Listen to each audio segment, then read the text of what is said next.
La migración es un fenómeno demográfico que se refiere al cambio de residencia de una o varias personas, de manera temporal o definitiva, generalmente con la intención de mejorar su situación económica, así como su desarrollo personal y familiar. Se trata de un fenómeno histórico universal que a lo largo del tiempo ha permitido la formación de grandes culturas, tal como las conocemos en la actualidad, cuando las personas cambian su residencia en un país a otro. Estamos en presencia de migración externa o internacional. Este tipo de migración está considerado como uno de los fenómenos sociodemográficos más relevantes de las últimas décadas. Las causas de la migración internacional se asocian a fenómenos socioeconómicos y naturales. Entre las causas que tienen un origen socioeconómico destacan las diferencias generadas por las brechas salariales y el intercambio desigual entre los países, las crisis humanitarias y los conflictos internos, regionales e internacionales, los lazos culturales y emocionales entre poblaciones en territorios distintos, los procesos de regrupación familiar, la brecha tecnológica y científica entre las naciones, entre otras. Todos estos factores se han acentuado en las últimas décadas a partir de políticas neoliberales que deterioran la calidad de vida de los sectores más vulnerables, incrementando la desigualdad entre regiones o países. Entre las causas que tienen un origen natural se puede mencionar los siguientes eventos climatológicos o meteorológicos, como inundaciones, sequías, huracanes y tsunamis, desastres que tienen un origen biológico como la pérdida de cosechas por plagas, la proliferación de enfermedades y problemas fito y sanitarios. Finalmente, prácticas inadecuadas en actividades productivas, mineras, agrícolas, ganaderas, energéticas o industriales, que aumenta la vulnerabilidad de la población e inducen a su desplazamiento. En las últimas décadas, el contexto de dicho fenómeno ha propiciado que su efecto sea más profundo, mientras que en el periodo previo a la Segunda Guerra Mundial, la migración fluía desde las sociedades más avanzadas hacia los países menos desarrollados en la segunda mitad del siglo XX. Ese flujo se revirtió. A partir de la posguerra, la mayoría de los migrantes se desplazó hacia las naciones industrializadas y con mejores índices de bienestar económico y social. Este cambio en el proceso migratorio mundial se relaciona con dos procesos contemporáneos: el crecimiento demográfico desigual y la asimetría en los grados de desarrollo económico. El empobrecimiento, derivado de la aplicación de la política neoliberal, aunado a la desestabilización política de las regiones más pobres del mundo. De acuerdo con datos de la Organización de las Naciones Unidas, mejor conocida como la ONU, el número de migrantes en el planeta en el 2017 alcanzó la cifra de 258 millones. La gran mayoría son migrantes que se vieron obligados a abandonar sus lugares de origen por necesidad.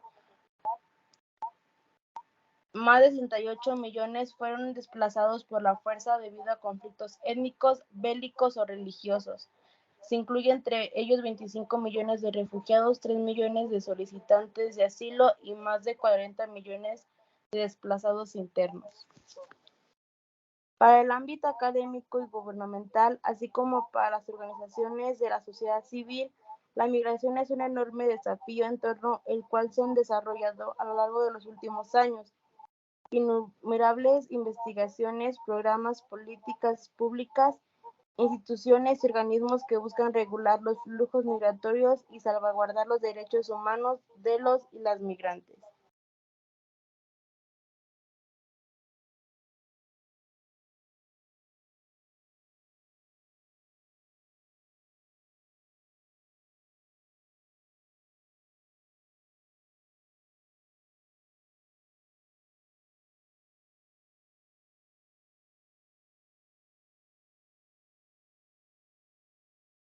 En lo que concierne a los países o regiones del origen, si bien la migración internacional significa una pérdida del capital humano, esta se suele ver compensada con la mejora de las condiciones económicas que experimentan las familias receptoras de remesas, envío de dinero mediante el sistema bancario u otros mecanismos.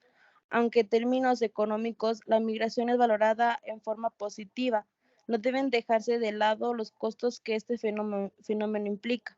En los países de origen, la migración suele causar graves desequilibrios demográficos y regionales, que originan problemas de diversa índole. De igual manera, la migración internacional supone a escala individual y familiar costos sociales y humanos altos. La separación de las parejas y el abandono de los hijos y la ausencia de la comunidad son parte del precio que deben pagar los migrantes en la búsqueda de mejores oportunidades de vida.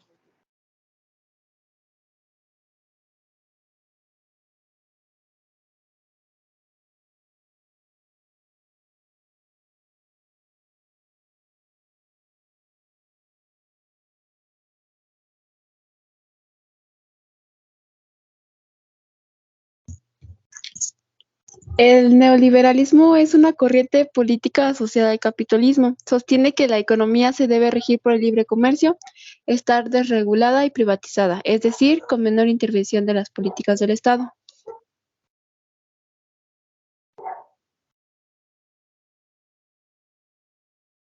El neoliberalismo surge como reacción a la intervención del Estado como garante de una mayor justicia social, es decir, del Estado benefactor, y toma fuerza gracias a las décadas de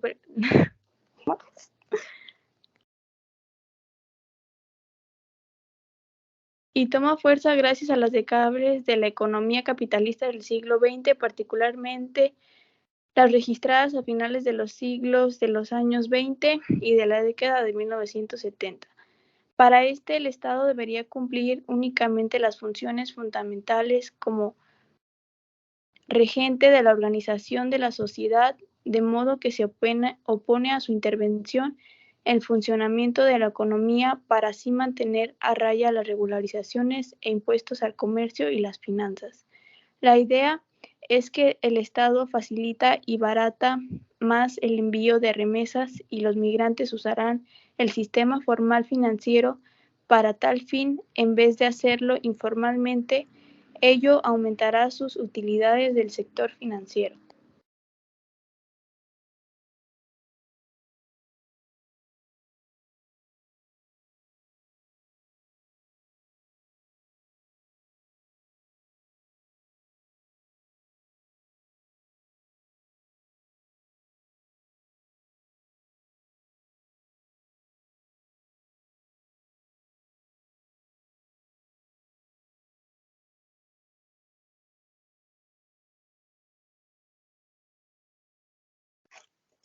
Causas y consecuencias. Una de las causas es la crisis económica. Con la devaluación de la moneda se consigue abaratar las exportaciones y hace que la posición del país sea más competitiva. Los neoliberales indican que todas las variables del sistema económico deben estar desreguladas, es decir, desvinculadas del control del Estado. También apuntan a una liberalización y desregularización de los bancos. Para intentar solucionar los problemas económicos, en la década de los 70 y 80, casi todos los estados del mundo capitalista tuvieron que seguir algunas de estas medidas. Aunque los que se vieron realmente obligados fueron los países desarrollados, estos países vieron cómo aumentaba la pobreza y la desigualdad social tras años de aplicación de estas medidas. También está la crisis política, cuando los gobiernos pierden su autoridad ética, se limitan a desviar la atención del pueblo hacia temas que les pueden interesar. De esta manera, los ciudadanos se dejan llevar por sentimientos más que por los argumentos. También está la quiebra de la bolsa de valores, la caída de precios de la bolsa de Nueva York en 1929, conocida como el crack del 29, fue la mayor crisis hasta entonces conocida. Provocó la ruina de numerosos inversores, grandes hombres de negocios y pequeños accionistas, así como el cierre de empresas y también de bancos. Esto provocó que muchos ciudadanos se quedaran en el paro, además de que el problema se propagó a casi todos los países del mundo. Las consecuencias fueron una gran crisis económica que desembocaron en los principios del neoliberalismo. La desaparición del estado de bienestar. El estado de bienestar desaparece cuando se reduce la protección social, aparece la precariedad laboral y se da lugar a la privatización de los servicios públicos, tales como las eléctricas, las compañías ferroviarias y aéreas, la educación, las carreteras, la sanidad, etc. También la lucha de las clases, la cual la neoliberalización fue considerada como un proyecto de recuperación de la clase burguesa. La política neoliberal ataca directamente a los sindicatos y apuesta y apoya a las clases comerciantes privadas con intereses industriales, financieros e inmobiliarios. Eso provoca que los trabajadores de servicios tengan contratos precarios y una remuneración más baja. Como consecuencia está la modificación en los derechos de los trabajadores. El proceso de la liberación económica conlleva una mayor flexibilidad salarial, disminuyendo los salarios mínimos, reduciendo el empleo público y creando una disminución de la protección del empleo. Se crean leyes laborales restrictivas que facilitan el despido de los trabajadores. Se deja vulnerable al trabajador, ya que el empresario puede decidir más libremente sobre su continuidad en la empresa. Los trabajadores están constantemente siendo vigilados y evaluados, dando lugar a situaciones inaguantables. Se da preferencia a la mano de obra barata. También está la eliminación de la sanidad pública, lo cual se pretende con la privatización del sistema sanitario es una mejor gestión de los impuestos de los contribuyentes. Con un ahorro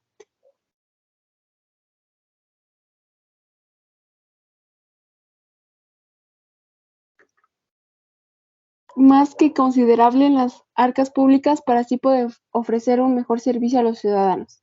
En 1983, Thatcher inició la privatización en el sistema sanitario inglés, primero con los servicios logísticos de los hospitales, tales como lavandería, limpieza y cocina. Después se privatizó los hospitales por completo. También está la debilitación de los países más pobres, la cual una de las medidas que se adoptan y que hacen debilitar a los países más pobres es la reducción de la financiación del Estado a todo aquello que no esté relacionado con la reproducción del capital y especialmente todo lo destinado para fines sociales. El recorte en gastos sociales, la liberalización de precios en productos básicos, los beneficios sociales de las grandes fortunas, entre otras medidas. No hace más que condenar a los países más pobres a permanecer por tiempo indefinido en una marginación económica, teniendo que depender de otros países. También estuvo el aumento de los impuestos. Se aumentan los impuestos sobre el consumo, mientras que se reduce en las rentas más altas. Y por último está la apertura de las fronteras para mercancías, la cual se requiere así ganar en competencia eliminando las restricciones en los intercambios comerciales. Este hecho hace que los salarios vayan a la baja.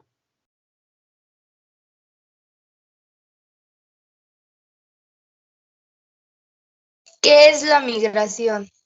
La teoría neoliberal de la migración se centra en el impacto de la migración en que es el desarrollo tanto de los países que son emisores de la fuerza de trabajo como de aquellos que son de receptores.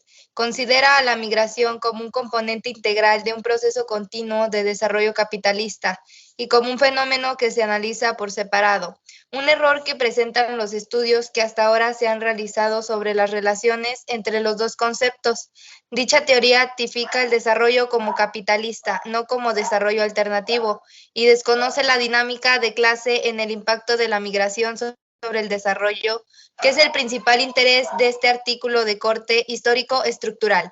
Se adopta una postura alternativa en el sentido que la dirección y el flujo de la migración están determinados por los flujos globales del capital, actualmente apoyados por arreglos superestructurales que comprenden un complejo de instituciones internacionales, programas de investigación, informes, políticas prescriptivas y formuladores de políticas que promueven el libre flujo de capitales y el manejo administrativo de la migración para el avance del modelo de acumulación centrado en el imperialismo. El enfoque neoliberal sobre la migración y el desarrollo conserva la desigualdad de esta clase en la sociedad. Causas y consecuencias de la migración. En la mayoría de los estudios referidos al tema migratorio, se planea que las causas de la migración están altamente correlacionadas con las cuestiones económicas.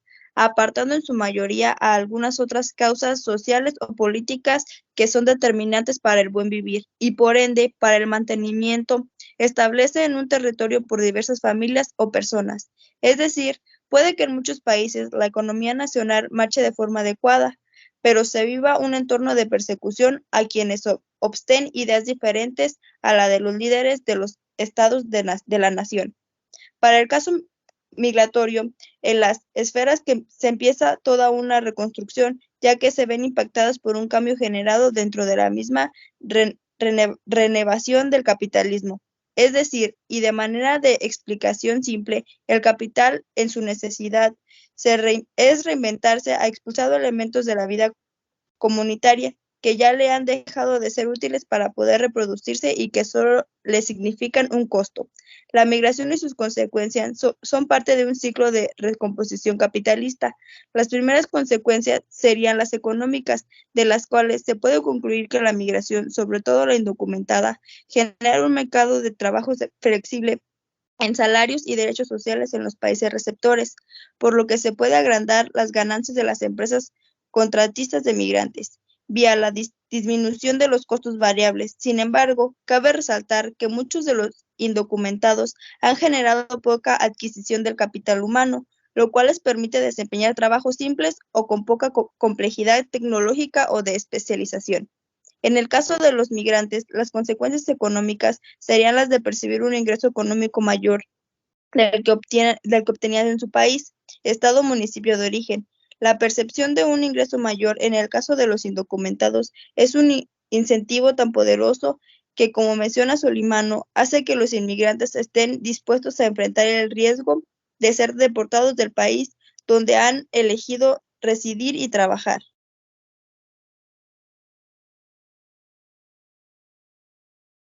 ¿Qué es un conflicto étnico?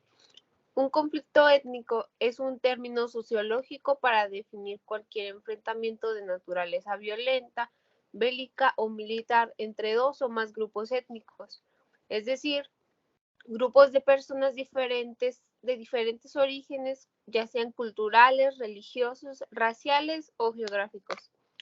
Un conflicto étnico puede ser entre grupos raciales distintos, como las fricciones entre blancos y negros de Estados Unidos y Sudáfrica, producidos por la segregación racial y el apartheid, entre grupos racialmente homogéneos, pero religiosamente diferentes, como el conflicto entre católicos y protestantes en Irlanda del Norte, entre grupos religiosamente homólogos, pero étnicamente disímiles, como la masacre entre Hutus y Tutsis, los cuales eran católicos en Ruanda, e incluso entre grupos étnica y religiosamente diferentes, como el conflicto árabe-israelí o chino-tibetano.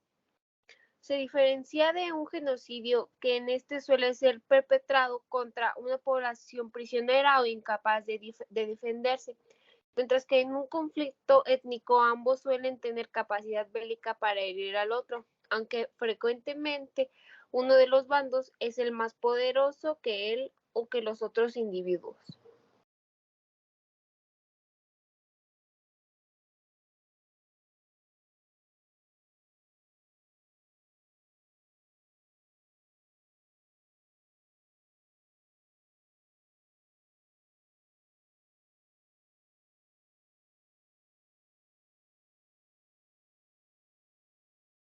Muchos conflictos étnicos se producen porque el modelo homogeneizante e integrador de la nación-estado, que se manifiesta de ideologías oficiales políticas gubernamentales de diversa índole,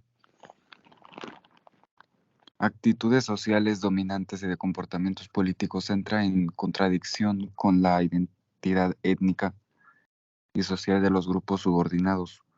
Cuando la ideología dominante de la nación-estado es incapaz de acomodar la diversidad cultural y étnica, aumenta la posibilidad de que se produzcan conflictos étnicos duraderos.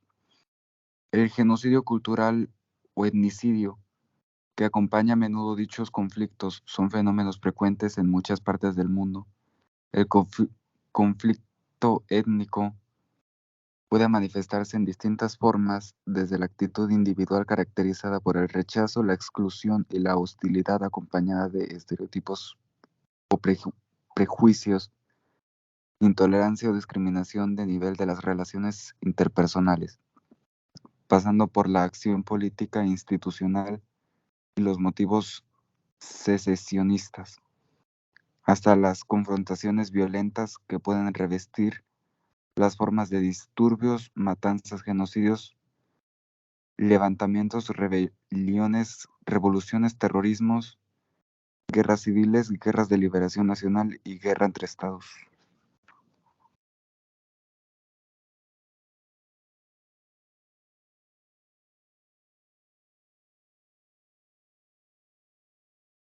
Las consecuencias. La internacionalización de los conflictos étnicos puede tener distintos tipos de consecuencias por lo que respecta al propio conflicto. Una especialista ha distinguido 5 pautas al respecto. La exacerbación del conflicto como resultado de la intervención extranjera, la prolongación del conflicto como resultado de la intervención de intereses externos, la moderación del conflicto a consecuencia de las presiones internacionales, la conciliación de las partes del conflicto como resultado de la mediación o intervención de un elemento externo, y finalmente la transformación del conflicto, es decir, que el conflicto étnico puede ser superado por intereses no étnicos de terceros y o transformaciones en otro tipo de conflicto totalmente distinto.